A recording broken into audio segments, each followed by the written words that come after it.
Hello, everybody. Hi, I'm Maureen Campiola, and I'm the Director for Marketing and Business Development for Your Key to Senior Living Options. And we're so happy to have everybody here with us today. I'm filling in for Lisa Honka, the owner of the company. She had a situation that she needed to take care of today, so she couldn't be here with us. But we're very excited about today's event and today's presentation with Jill Smith. And it's all about brain health. I know I can't wait to hear what tips and tricks she's got in store, as I just turned 60 this year. So I know a lot of us are really excited about that. Wanted to introduce today too with us, Josephine Serenone. And Josephine is probably the second person down in the box, maybe, I don't know. You can say hi and then people know it's you, Joe. Hi, I'm Josephine. It's great to be here. I'm certainly interested in what Jill has to say because now I'm 61. So it'll definitely be nice to hear the tips that she has. I just wanted to spend a few minutes talking about my caregiver support group. We meet the third Saturday of the month, and it's Zoom, and it's from 2 to 3:30. It's for caregivers, so folks who are dealing with being a caregiver, and it's open to any caregiver, but there are a large majority of folks coming that are taking care of somebody who does have memory loss. Recently, probably about a month ago, we partnered with the Alzheimer's Association, and they're also going to share that I'm doing this via Zoom so that their clientele, people that want to come, can come on the third Saturday of the month. If you have someone that's interested, have them call me. My number's on the screen. If you're interested, I'll certainly be happy to get the link to the support group to you. The other one thing I wanted to add is I'm trying to get a Savvy training going. I'm a master Savvy caregiver trainer, and I wanted to provide that in Florida. I used to do it in Maine, and I haven't been able to do it yet in Florida because I need a certain 10 people to sign up. So it's a great program. It's 6 weeks, once a week for 6 weeks, 2 hours each session. And it goes over what the disease, how the disease impacts the person who has it. We talk a lot about behaviors, things that are going on with that person, strategies in dealing with those behaviors, decision making, because a lot of the things that people are dealing with, they've never dealt with before, and now they have to make decisions for someone else, whether it be a parent or a spouse. And we do a lot on self-care, and that's really important, especially with that caregiver. So if you know of anybody who's interested in the Savvy training, again, reach out to me, because we've been trying to pull one together since I've been in Florida and haven't been able to do it.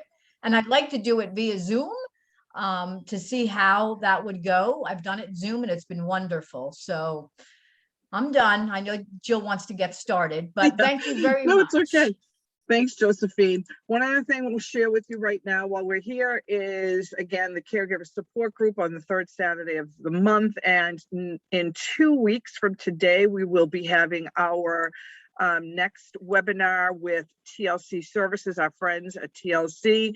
They do amazing presentations, and they are going to be doing one 10 a.m. on the 27th called Tapping into the Power of Your Mind. You can register for all of our events on our website. So with that, I am going to turn it over to Jill Smith. Jill, you can take it away. Thank you. Thank you so much. So everybody can hear me okay? Yes. Yes. Okay, super. I locked my dogs up. I tell you what, working, I generally work remotely from home, but especially during COVID, I think we've all gotten so used to hopping on these webinars. So it's so fantastic.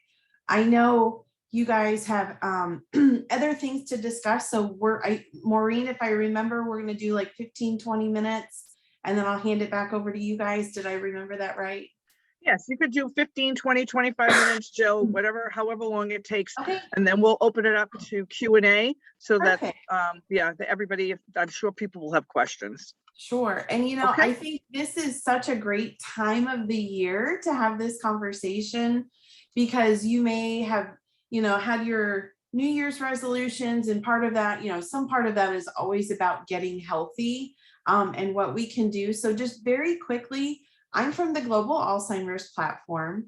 We are a nonprofit that is a network of, we're up over 90 prominent and well-respected research centers that work in Alzheimer's and Parkinson's disease across the US and Canada.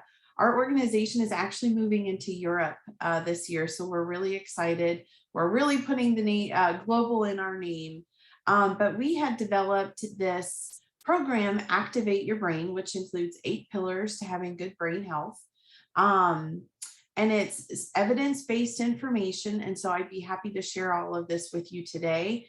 The good news is you can take steps now. It's never too late or too early to start. It's really important to maintain good cognitive health, and it helps you age more efficiently. And so I get questions a lot of times, is this good for people with or without memory loss? And honestly, so much of this I think is important no matter what. So what is brain health? Throughout your life, it's your brain's job to make sure you make sense of the world, and your brain oversees all your daily operations in your life. So it doesn't matter how young or old you are, it's always important to make changes to good brain health, and also to help reduce some of those risk factors as you age. Your strengths of your brain are managing information, making decisions and judgments, having perspective of things. And then obviously, as you go throughout your life, you gain wisdom and whatnot. But memory is all about remembering and learning and concentrating and keeping your mind as active and clear as you can. So these are the 8 pillars. We're going to go through each one. I'll give you some tips and tricks. And then there's a flyer that we can send around afterward. I can send that to Maureen to share with you all, or she can put it up on the website. That way you'll have access to some of this information.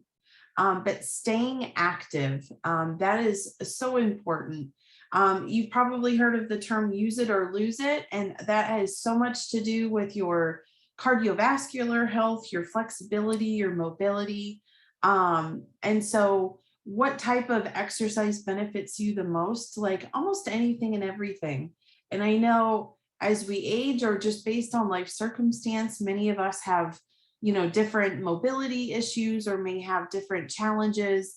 And so you really just want to do what's best for you. The worst thing you can do is overexert yourself. How many of us have spent way too much time bent over doing gardening or something one weekend, and then you can't walk for a couple of days? That obviously you never want to push yourself too hard.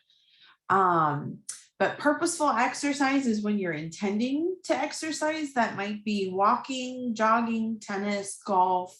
Some of you might do water aerobics. Someone actually sent me, there's a cardiovascular drumming class I saw in the Villages recently. That was really neat. But also, in addition to having purposeful exercise, you can just have an active lifestyle. And that's really important, I think, especially as you're combating arthritis and mobility issues. So that can be examples of parking your car back just a little bit farther if you can make it into the store, if you want to take the elevators instead of the stairs, doing one extra lap, around your neighborhood, or taking your dog for walks as far as you can do it. I've had so many people say, I really can't walk far. And I said, that's okay. That just means do it a little more often. So do short spurts, but a little bit more often. But I think having that active lifestyle is really important. Some of your hobbies can also support having an active lifestyle, depending on what you like to do. Some people like dancing. Some people, we talked about tennis. That's kind of another hobby. Yoga, Tai Chi. I actually tried Tai Chi once because I thought it was going to relax me. And I had the strictest teacher in the world. It stressed me out more than anything in the world. And she used to run around with a yardstick, and she'd tap our hands and our legs whenever they weren't in the right position. So I was like, this is probably mindful, but not necessarily stress relieving for me. But others, I think especially once you combat, you excel in Tai Chi, I'm sure that's an amazing experience. But so staying active, that was number 1. Number 2 is eating well. I think we all, sometimes I feel like I have to go and look like, what are the things I should eat and shouldn't eat? And it's funny, even some vegetables, depending on health problems you have, doctors and health professionals might tell you to steer clear and do. But as far as brain healthy food, obviously, eating well is really important. If you look at the right side, the right column over there, what to avoid, those are things we have a lot in the American diet, right? Fast food. When we go out to eat, you get these huge meals, there's all kinds of sugary drinks. And then there's the fake sugars that, I could have a whole nother spiel about that. Lots of carbs in our meals, lots of processed food. Have you ever heard of the Mediterranean diet? So as you might suspect, it's around the Mediterranean Ocean over in Europe it started. And scientists and doctors and researchers noticed that area had a lower incidence of Alzheimer's disease or dementia or memory loss in their seniors, and they didn't know why. And then they started taking a really close look at their diet and realized it was so unique. So they did drink red wine. So, not excessive alcohol, but some alcohol. They had lots of berries and fruits, but more importantly, the leafy vegetables and fish was a huge part of their diet, which you guys, I'm sure, are aware. Fish has lots of omega-3, which is really essential for developing a really healthy brain function and healthy brain barrier, because that has DHA. Having a healthy diet is so important to do long-term, There's so often times where we follow these fads, and it's really not great for you because it's kind of a roller coaster. It seems like I'm trying to think of what are some of the fads right now. You guys can chime in the chat box if you'd like to, but I know intermittent fasting is kind of a thing that a lot of people do, like eliminating carbs completely is something a lot of people do, which is interesting because a lot of health professionals will actually tell you, especially for women, usually cutting out carbs completely isn't necessarily a good thing for us. But everybody's a little bit different. Plant-based diets, natural diets, if you I'm trying to think of what paleo, if you've ever heard of things like that. It's about avoiding all that processed gunk. So have you ever heard people say when you go to the grocery store, I shop at Publix, I know ours is set up this way, stick to the outer ring, don't go in the middle aisles, because in the outer ring, you have all your produce, you have some dairy, you have your meats, and inside is usually where all the processed stuff is, the canned goods, the baked goods, all of that type of thing. But fish is good. Fruits are great. Berries are fantastic. Berries have flavonoids, which actually have the ability to change how the pathways in your brain, and it increases the efficiency of your brain blood flow. Minerals that you can find in some foods are really good for reducing hypertension and cardiovascular risk factors. Minerals include magnesium, copper, potassium, and calcium. So those things are really important. And on this list, you'll see I say dark chocolate. Now, I don't mean eat a pound of dark chocolate a day, but dark chocolate as well as red wine both have something called resveratrol. If you take any kind of vitamins for memory, or if you picked up anything for seniors, you might see that it has a little bit of resveratrol in it. And resveratrol is actually an antioxidant, and it helps your brain to fight off the damage of free radicals. So there's actually research done. It was a big NIH grant. This was maybe 6-8 years ago. And NIH actually studied resveratrol as a treatment for Alzheimer's disease. And obviously it wasn't, it was a little not aggressive enough for people who had already really developed the memory problems, but given over a long-term basis, over your lifetime, resveratrol can really have a lot of benefits. You can actually purchase resveratrol as a health supplement, but anything you do today, changing your diet or your supplements or anything after this talk, I always tell people, make sure you just check with your doctor and make sure it's safe for you. Obviously, that's really important. But lean meats and fish especially, not farmed fish. You have to be careful and how much fish you eat nowadays, especially with all the concerns of mercury and whatnot. I'm actually here in Florida. I didn't mention that. So I'm around the Spring Hill area and we fish the Gulf of Mexico constantly. I outfish my partner Eric and our boys all the time. I love it. I caught 3 grouper last week. that were 28 and 30 inches long. So I had these ginormous fish. So we've been eating that this week. It's been fantastic, but it's really healthy. The next step is sleeping well. And you know, I had to chuckle last night. I felt like I slept all night, but I woke up and I wasn't really well rested. And actually it had to do with, I'm actually just getting over kind of a stomach bug. So my stomach was really unsettled. But when I was looking through this before I met with you guys today, just to kind of remind myself of all of the things, I thought, you know what, it's so important about making sure, especially as we get older, our digestive system changes. You guys were joking about being 60 and 61. I turned 40 last week, and boy, did it hit me like a freight train. I sliced my finger open the next day. I got a stomach virus and I lost 7 pounds in a day. It was awful. But I laughed and I was just like, well, this is 40 and I'm already falling apart. I want to steer way clear of this. But sleeping well. So sometimes if you don't sleep well at night, taking little naps during the day is really important. Taking those naps where you fall asleep and you wake up like 2 or 3 hours later, and the first thing you're thinking is like, what day of the week is it? Or what year am I in? I'm so disoriented. Those are not good for you. Little cat naps where you might doze off in the chair, it gives your brain a chance to relax, replenish, and rest. And then you're good to go, but you're not so kind of disoriented as when you take those really hard naps. But limiting daytime naps, like, you know, you've heard of cat naps, 20, 30 minutes. If you have to do it twice a day, that's okay, but try not to totally check out. And some people are, it's very different. Your resistance to caffeine and nicotine. So it really is important to think about like what cutoff you should have in the day. I know for some people, you know, especially for males, if they have prostate issues, before they go to bed, they may even stop drinking liquids after a certain time. But I think caffeine and nicotine, and you'd be surprised, like an iced tea, how much, if you're an iced tea drinker or a sweet tea drinker, we're all here. We're grits, we're girls raised in the South. We all enjoy the tea and stuff, but tea has a lot of caffeine in it as well. So I'll have a little glass with dinner, but after dinner, it's water. I try not to even drink juice because juice has a lot of sugar in it. Exercising, how often do you feel like if you exercise a little bit at some point in the day, you always sleep better at night?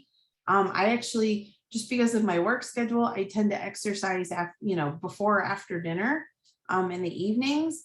And it always helps me really, sleep well. Sometimes I'll go in our pool and I'll just swim around and stretch out a little bit. And it's really relaxing to me.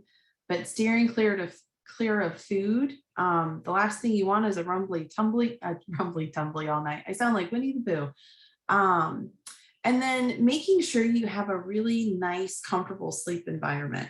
So I actually used to teach Alzheimer's disease management to the long-term care students at USF.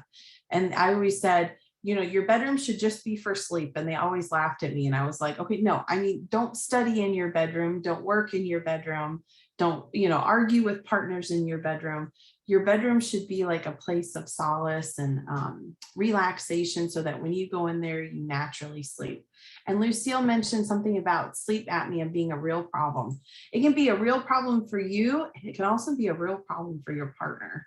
If it's difficult for them to sleep. So sleep apnea is actually what we call a pseudo dementia. A lot of people think, oh my gosh, I'm developing a memory problem. I have Alzheimer's, something's really wrong with me. And there's a whole bunch of things that you can get tested for. That's a whole nother talk we can do one day.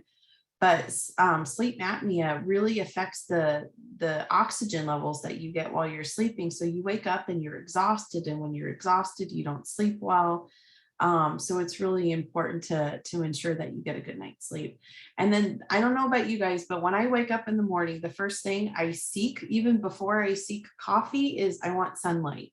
It's telling me it's time to start the day. So I open the windows, I open the curtains, I open the blinds, and I let as much natural light in because that's signaling my body that I'm on the up cycle of my melatonin and that I'm supposed to be awake and be active. And then as the day creeps on and it starts getting darker, that signals your body that it's time to start considering, you're approaching your sleep cycle. So that's important. So I want to keep moving so we get some more stuff in here. Exercising your brain. So as much as your body needs exercise, your brain needs to be stimulated mentally and challenged as best as possible. This can include reading, playing games, puzzles, doing things, taking up a hobby. It can include all kinds of things. So not only are you learning information when you exercise your brain, you're retrieving old information. I always tell people, think of your brain as a huge filing cabinet. And if you're always drawing on that first drawer, you know all that information in that first drawer. But this is why I love trivia. And I also, one of the steps I'll tell you about is social engagement. But it's so spontaneous. You have no idea what you're going to get asked. And so you're having to pull out those other drawers and go through those other files, which is really important. But any kind of exercise for your brain builds what we call your cognitive reserve. This is something you build throughout your lifetime. I think it's kind of built at its best in your 40s and 50s, and then you kind of rely on that. But your cognitive reserve is kind of that extra tank of gas, so that when you're stressed or you're not thinking as clearly, your mind can rely on your cognitive reserve to kind of pick up the slack if things are a little fuzzy for you.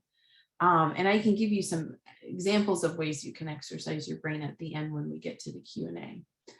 Along the lines I was saying, spontaneous, it's the fifth step here is connecting with your friends and family. So many studies have shown that across the lifetime, social activity is actually linked with lower cognitive decline, and people who have depression and whatnot tend to score more poorly, and they tend to have other health concerns and health problems. But people who have more social contact score higher on tests of memory and executive function. That's your ability to organize and complete tasks. As we get older, and especially during COVID, there are opportunities to isolate ourselves, but having close relationships and friendships often lead to more support as we age, which is important as maybe other things socially or physically take impact on you and have tolls. But it's really important to maintain positive, healthy relationships, because they do show a benefit than stressful and negative ones. So it's as important it is to connect with people. It's never too late to kind of cut out those unhealthy relationships in your life that are draining and not so productive or efficient in helping you maintain good connections. The sixth step is relaxing and reducing stress. For me, this is especially something I try to pay close attention to. I easily can work 50 to 60 hours a week. Alzheimer's is no small problem to defeat, and I work with over 90 research centers all over the place. So ways that you can reduce your stress, sometimes people exercising is really helpful, but meditation, yoga, Tai Chi, prayer, some level of mindfulness or massage therapy are really great ways that you can relax. And in finding ways to reduce your stress, and that kind of, again, sometimes that means cutting things or cutting people out of your life. The benefits cognitively is it reduces anxiety, insomnia, and depression. It increases your ability to pay attention and remember things, but stress has all of these impacts on your body and how your body processes and on different disease states. So by reducing stress, you're reducing brain inflammation.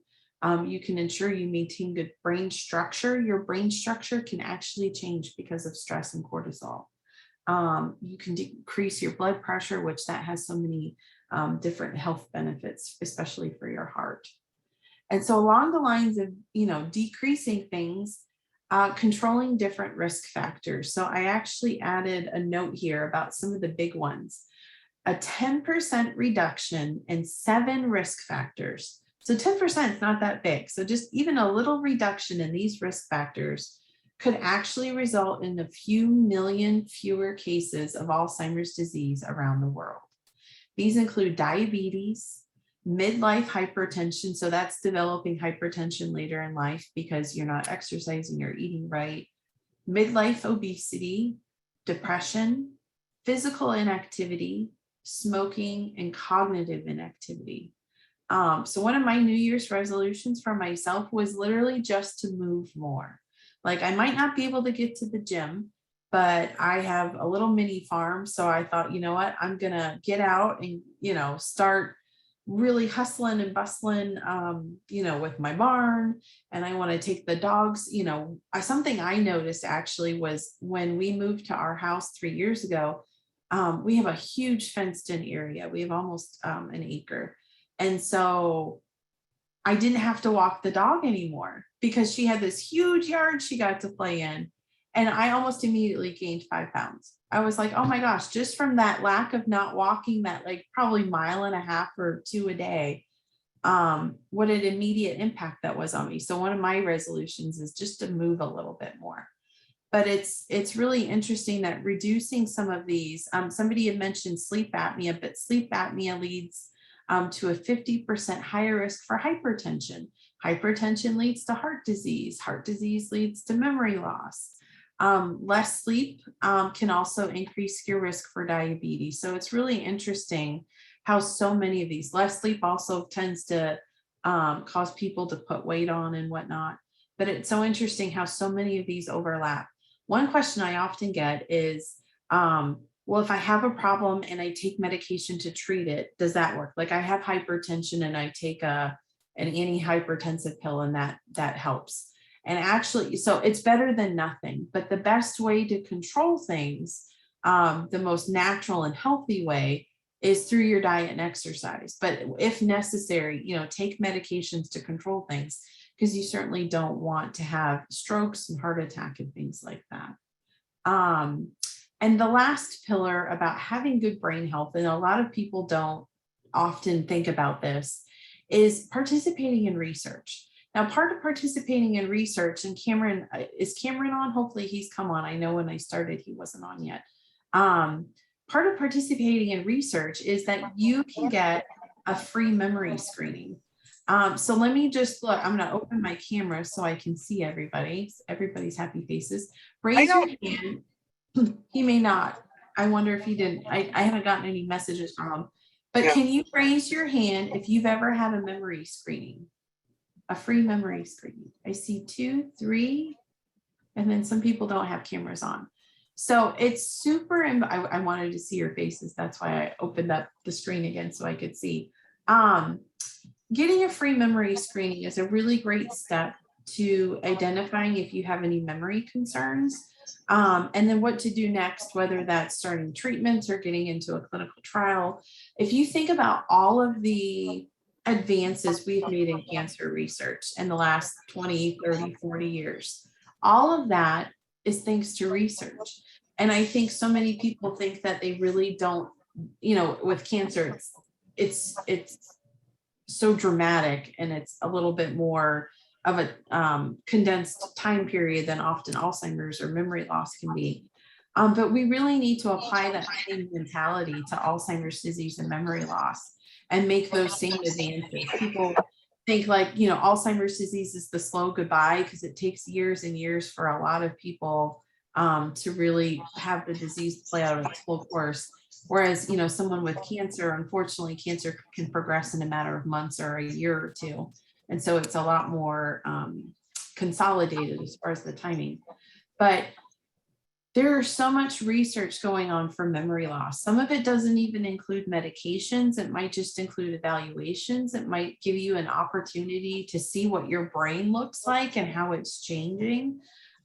There's clinical trials for people with no memory loss, and there's clinical trials for people with mild memory loss. And I know the Synexus has a trial right now for people who have mild to moderate Alzheimer's disease.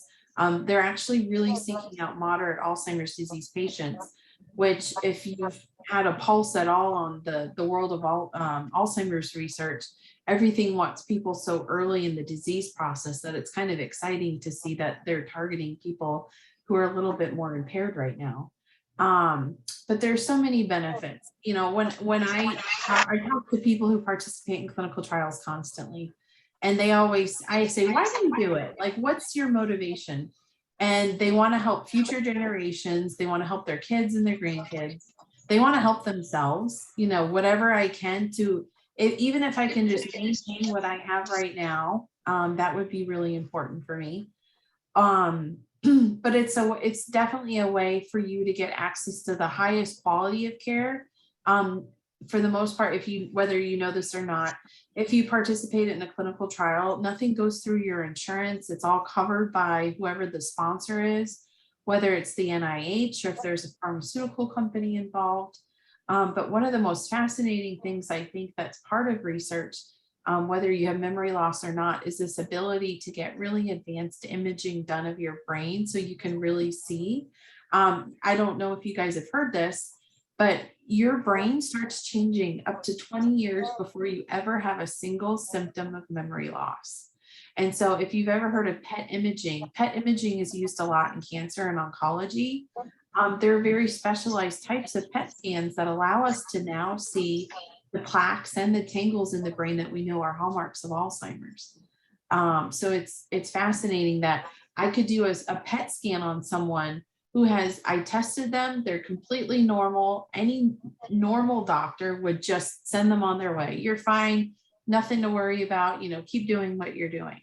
Now in research, I could potentially send that person for a PET scan and find out your brain is actually starting to accumulate some of those proteins that we know are associated with Alzheimer's disease. And I have this medication that can actually reduce that protein in hopes that you'll actually never develop memory loss. So there's so much exciting things going on in research.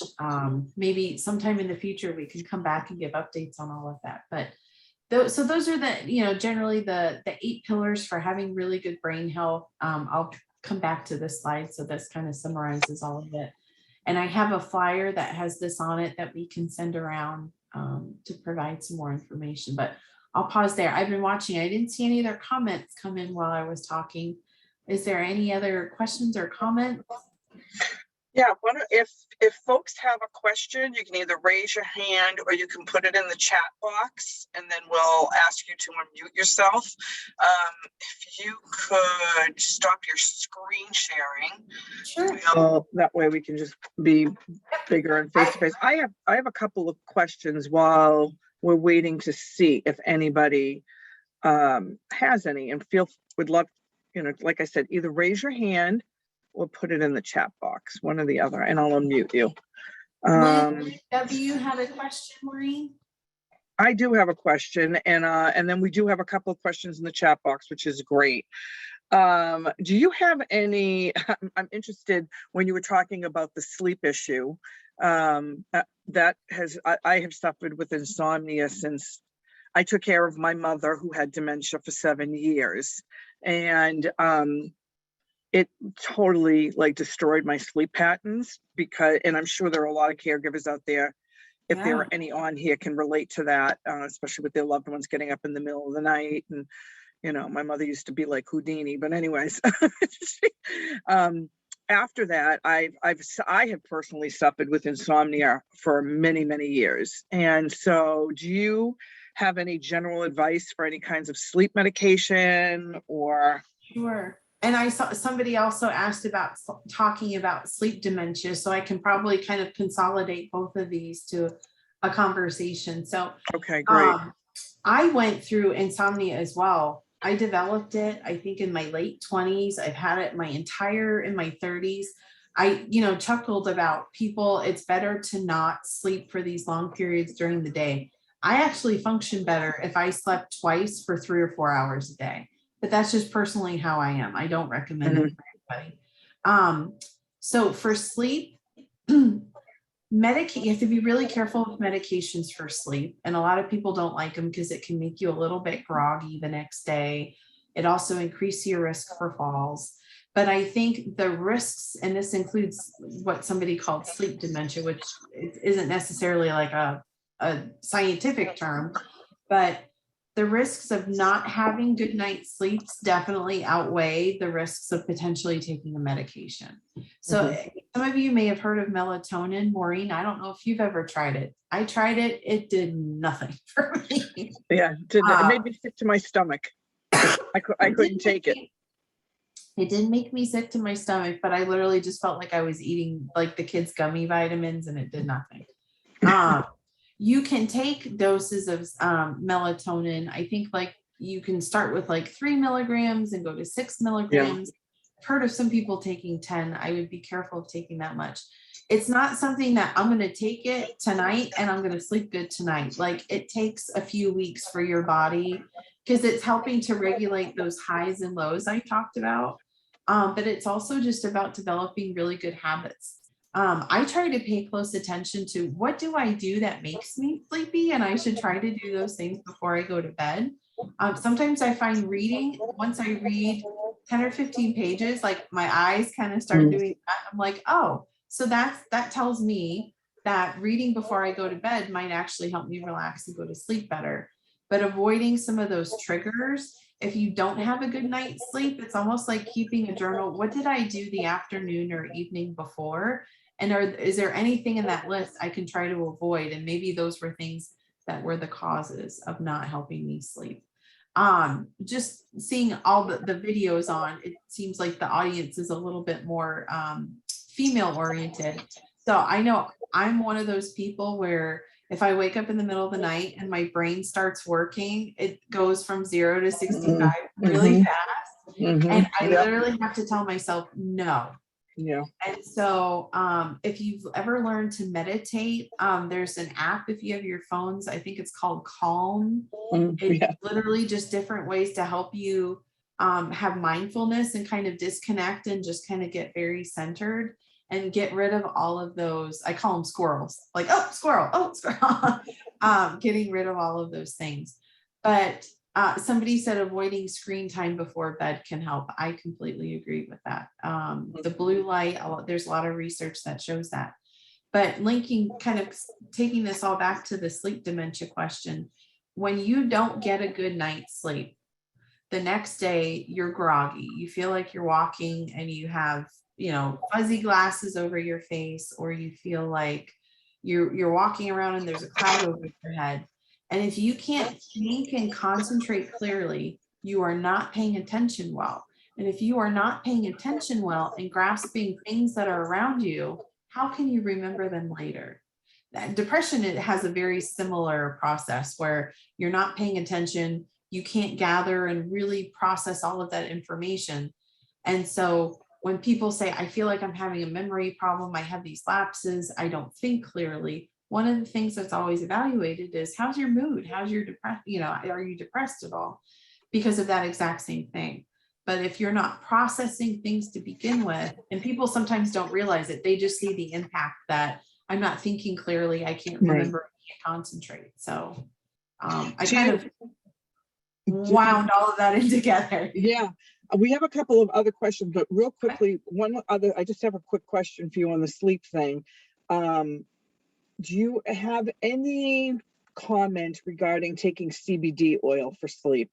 Because I started taking it as oh my gosh, it's like a miracle for me.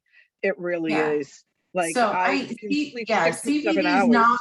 CBD is not marijuana. I actually am starting to give it to my dog, who's very high strung, and I kind of look at her and I look in the mirror and I'm like, which one of us should be taking this? See, people react completely different to CBD oil. I've heard of people that say CBD oil helps with sleep, it helps with pain, and I've had other people that say I took it and it did nothing.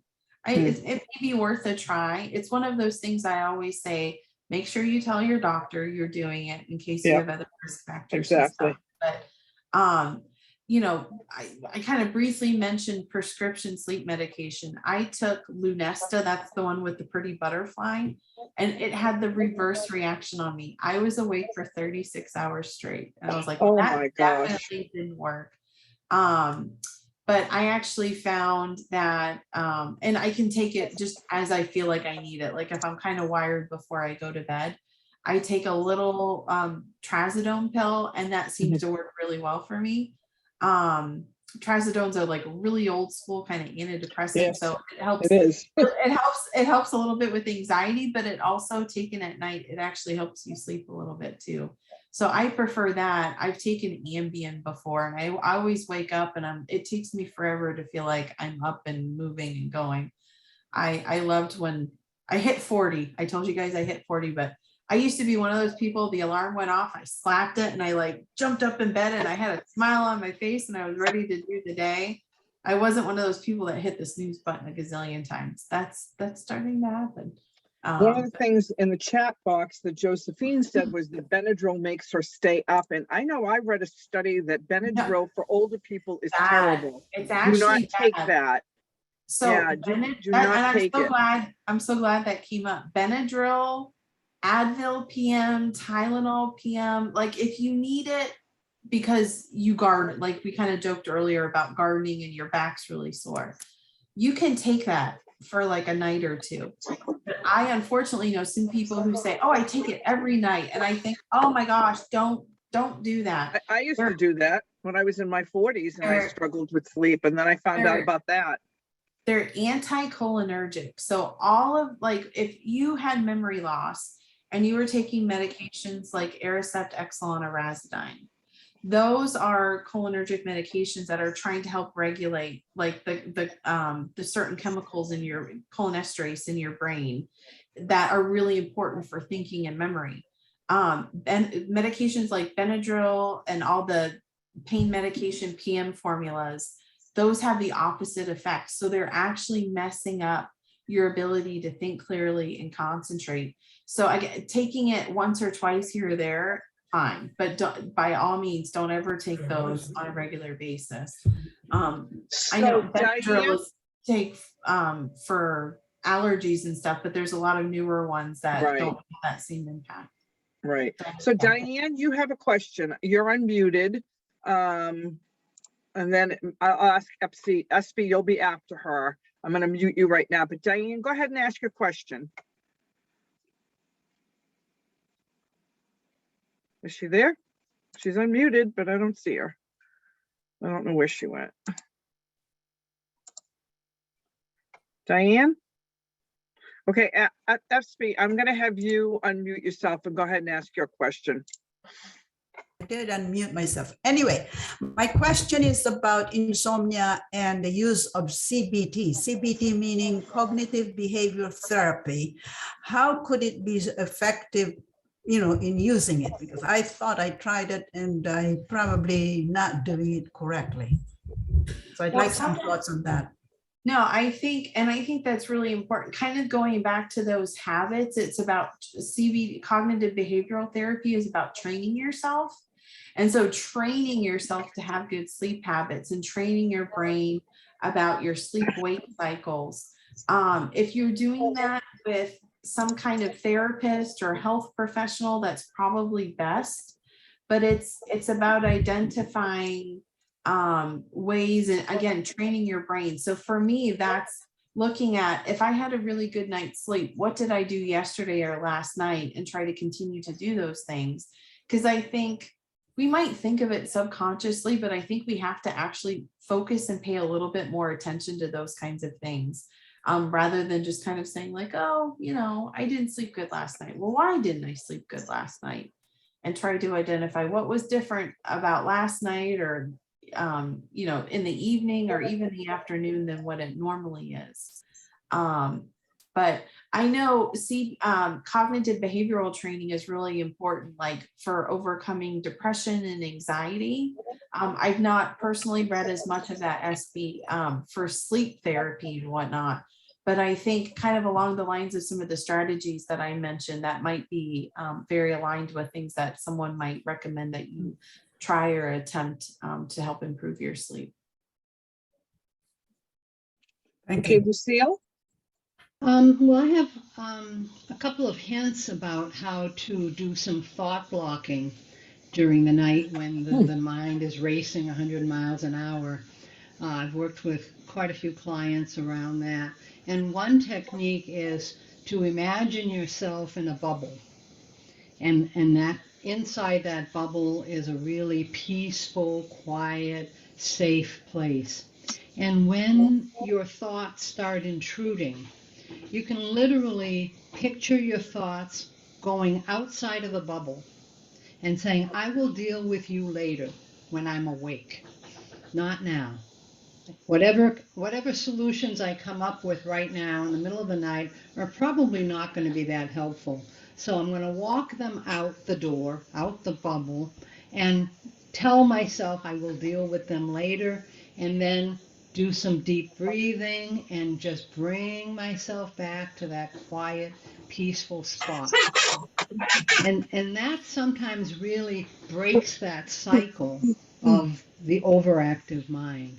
So it's And worth Lucille, trying if you're having I've trouble. even heard of people who keep a notepad by their bed and they write down what they're thinking. So it's almost like you process that, at least for right now, and you can let it go. But yeah, no, I think you're Yeah. right.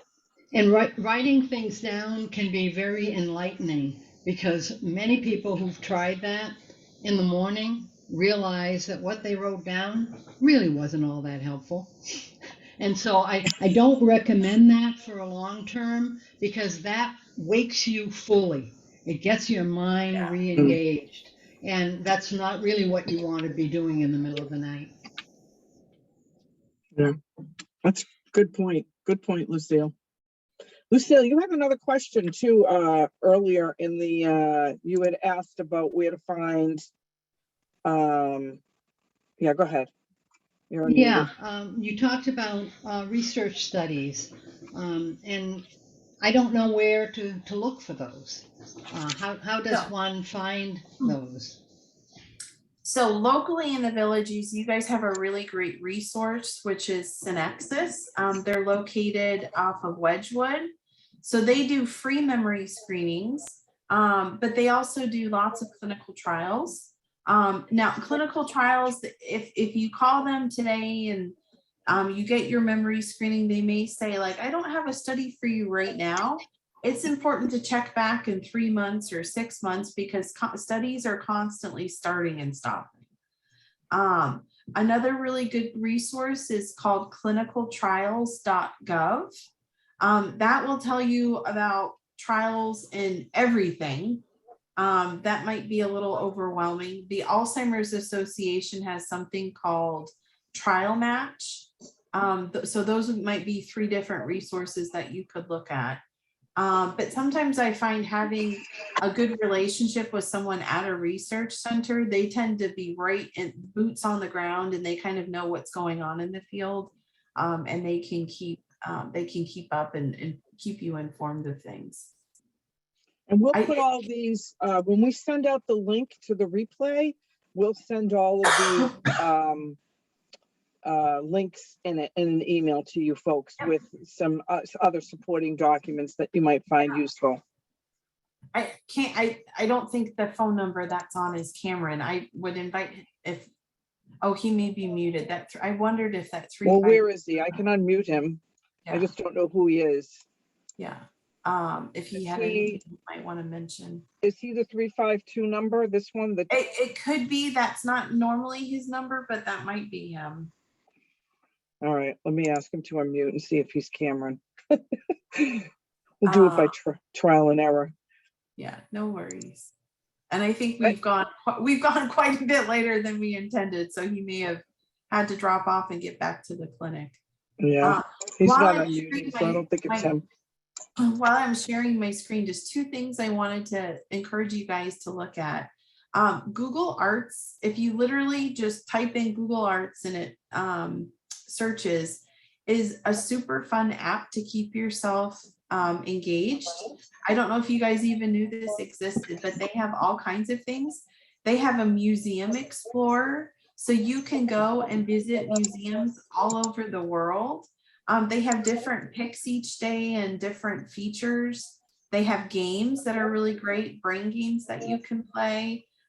They tend to do different things in the art, so they'll feature different artists and whatnot. But I love Google Arts, and I think we have actually put this on tablets to share with research centers. So when patients come in for their research visits, they can tour a museum in Germany, or see an art exhibit or something. It's kind of fun. And the other one I like is Free Rice. This is, talk about mindless. This one, it actually, every time you play the game, it donates rice to third world countries. So last means I go to the final and it says, oh, great. You know, I supported the World Food Program. Bright means shining, you know, and so I go through these. It's kind of fun. It's mindless. But I love that they've partnered with different people who donate rice based on how many times people play this. So I think that's kind of fun too. Everybody has Candy Crush, keep playing Candy Crush or whatever. But I always tell people it's really important to do different types of brain exercise. If you go to a gym and use the same machine in the gym every day, you're only exercising that one part of your body. And it's the same thing with your brain. So if you're playing Candy Crush, it's really great for the visual spatial, but it's not doing anything for your vocabulary or for information retrieval. So I always try to encourage people to do all kinds of different things. Makes sense. I'm going to put this up one more time just so you can see the number. Diane finally unmuted, so she has a question. Go ahead, Diane. Diane, are you there? We can't hear you for some reason. You might have to put up the volume. If you lowered your volume, that might be why we can't hear you. And while we're waiting to see if Diane can do that, Lucille suggested that Jeopardy is good. Jeopardy is good. Yeah. Yeah, I mean, Jeopardy because it's trivia, Wheel of Fortune because you're seeing letters and doing all different things. Oh, I'm trying to think of what was that. Oh, I'm blanking on it. See, I didn't sleep good last night. That program that everybody was doing, Luminosity, for a while, and they got in trouble because they made some claims about the impact on the brain. But I think the theory there was good. Every time you logged in, it had you do something a little bit different. But there's all kinds of apps available that are completely free that you can do things like that with. But today, do a word search. Tomorrow, do a crossword puzzle. The next day, put together a jigsaw puzzle. You know, listen to music. You know, all types of different things. So yeah. Okay, well, I don't think we're not going to be able to hear from Diane, unfortunately. I think there's something wrong with her sound because we can't hear her, unfortunately. So let's see. Nancy just asked again about the sleep dementia. I don't know if she might have missed it when you spoke to it, or is there something more specific than what she spoke about already, Nancy? If you could let us know. She did talk a little bit about the sleep dementia. What does that mean exactly, Jill? It's not a clinical term, but I think it tends to be more the memory loss that people might experience from, you know, poor sleep habits, or she may be referring to like sleep apnea, where people have, it's kind of what we call that pseudo dementia. You think you're developing memory loss and you think you're developing cognitive disability or Alzheimer's disease. And really, the sleep apnea is a deprivation of oxygen to your brain at night. So it's not resting and repairing and relaxing itself the way that it's supposed to. And when they get, you know, their sleep apnea mask or whatever the case may be, and they start getting better night's sleeps, their thinking skills and their memory, it all tends to get a little bit sharper. But the longer you go with that problem without treating it, the more other health issues you could develop, or potentially having like long-term effects from it. You know, it might get better, but you may not ever be 100% again. So it's important that when you develop that, the big thing is if you have a loved one or, you know, partner that you sleep in the same room with, you literally hear them stop breathing at night. They'll, and then they'll, you know, something kind of like that.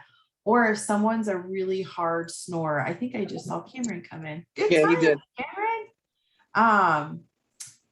But if they're a really hard snorer, they're very at risk for developing sleep apnea. Cameron, I'm showing your slide. They had asked about how to find out about research. So I'll let you speak to that for a second. Maureen, if you can unmute him. I already asked him to unmute himself. He just needs to do it. He just needs to find his little button and unmute himself. On the bottom. It should be on the bottom, on the left-hand side at the bottom. It's like a little microphone on the bottom of your Zoom. It'll say Okay. mute right I near think you. I got it now. There you go. I got it now. Okay, excellent. So let me pull up. Thanks for Jill for the presentation on brain health. I am Cameron Calvert. I'm the community liaison for Synexus Research. We provide clinical trials for memory loss and dementia in the Villages area. I'd like to take this opportunity to let everyone know the importance of annual memory screenings, especially those over age 65. I know the majority of us will experience some decline in memory acuity as we age, which is a normal part of aging. However, it is crucial to get your memory checked periodically. We do this so you can both get a baseline result to monitor any future cognitive decline, as well as identify any causes for concern that may require further medical workup. I'm sure the majority checkups such as breast cancers, screens, prostate exam, or as I have attended in the past, I'm getting the memory tests as well as we should. The next is we offer free memory. Is he breaking up for everybody? Yeah, I can't hear. I Pardon? can't. I was just going to ask you. Cameron, if you turn your video off, it might help boost your audio, so at least you come through a little bit more. Sorry. clearly. Yeah, you're totally. Oh, okay. Yeah, you're totally like frozen on my end. He's frozen. But not Maybe- like Elsa and Anna frozen. No, not that kind. Not that kind of frozen. While we're waiting, or one more question up here, did Diane put in, she said, what about spousal issues, dissent, help needed? I'm not 100% clear what she's asking, but anybody want to? I don't know. If that's more of a support group question or if it had to do with the brain health. Right. I'm going to unmute Josephine and just suggest, Diane, that you give Josephine a call and maybe she can help figure out, help with whatever is going on or whatever kind of help that you might need. Yeah, she said she needs support. So you're going to see in the email with the link, I will send you Josephine's information, or you could send her a private message here with your phone number and she can reach out to you as well. So you just have to find her in the list and then you can leave your phone number for her, Diane, if you're comfortable that. If not, you can call us at 352-973-2729, and that's Josephine's number, and she can help you with whatever you need. Okay, I think Cameron is gone. Yeah, I don't think we're able to get him back. Okay, well, anything else? I think that was a great presentation, Jill, and very great information. Even got me thinking about going to try to go get my brain checked. No, you should. I apologize. I took up much more time than we intended, but I think it was everybody was really engaged. So that's great. Yeah, definitely. I've gotten a lot of high fives and claps and Yay. Yeah. Thank you. very nice. Very good presentation. And we'll, like I said, in the email that you get with the link, folks, we will give you all this information where you can find these tools that can help you. Okay. Wonderful. And yes, let me repeat that phone number for you, Diane. It's 352-973-2729.